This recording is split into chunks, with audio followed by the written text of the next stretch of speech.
क्यों पिया चाय? मेरा दिमाग खराब था। अरे मेरा दिमाग खराब नहीं था, मैंने चाय पी लिया ना।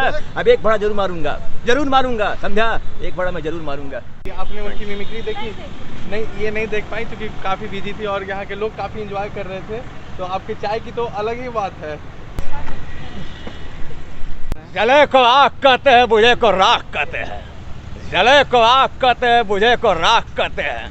जिस चाय को पीने के बाद दिल और दिमाग हैप्पी हो जाए उसे इंग्लिश में TEA यानी कि चाय कहते हैं, समझे? अरे वाह जॉनी वाह, क्या चाय था, क्या चाय का टेस्ट था। अरे चाय पिया तो दिल और दिमाग दोनों हैप्पी हो गया। वाह, अरे चाय का क्या टेस्ट था Simran. I love you T, I love you. तो हम अभी चाय वाली के दुकान पे आए थे, चाय की चुस्की ले रहे थे, तो भाई साहब मिले और इनसे जानते हैं कि आपको कैसा लगता है चाय यहाँ पीना? चाय पहली बात पिया।